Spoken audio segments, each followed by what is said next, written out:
सोने को बिस्तर नहीं. ಲೇ ಗುಂಗುರು, ಲಗೇಜ್ ಸಮೇತ ಬಂದು ಲಕ್ಷದೀಪ್ ಮಾಲ್ಡೀವ್ಸಿಗೆ ಹೊಂಟಿಯೇನ? ಲೇ ಎಗರೈಸ್ ತನ್ನಾಗ ರೊಕ್ಕ ಇಲ್ಲ, ಇನ್ನು ಲಕ್ಷದೀಪ್ ಮಾಲ್ಡೀವ್ಸಿಗೆ ಎಲ್ಲೋಲಿ ಅಪ್ಪ ಮನೆ ಹಾಕಿದ್ ಹೊರಗೆ ಹಾಕಿದ್ಲೆ, ಅದಕ್ಕೆ ಲಗೇಜ್ ತೊಗೊಂಡು ಬನ್ನಿ. ಲೇ ನಮ್ಮಪ್ಪ ದಿನ 50 ಸತಿ ಹೇಳ್ತಾನೆ ಮನೆ ಬಿಟ್ಟು ಹೋಗಂತ. ಹಂಗೆ ನೋಡಿದ್ರೆ ನಾನು ದಿನ 50 ಸತಿ ಲಗೇಜ್ ತೊಗೊಂಡು ಹೋಗ್ಬೇಕಾ?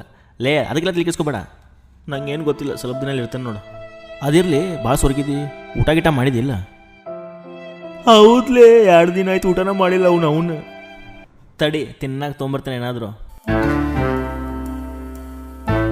ಲೇ ತಿನ್ನಾಕ ತರ್ತಾನಂತ ಹೇಳಿ ಲಗೇಜ್ ತೊಗೊಂಬಂದಿಲ್ಲ, ಏನಾಯ್ತು? ನಮ್ಮ ಅಪ್ಪ ಇವತ್ತು ನಂಗೆ 51ನೇ ಸಲ ಮನೆ ಬಿಟ್ಟು ಹೋಗಂದ. ಅಂದ್ರ ರೈಲ್ವೆ ಸ್ಟೇಷನ್ ಆಗತಿ. रहने को सोने को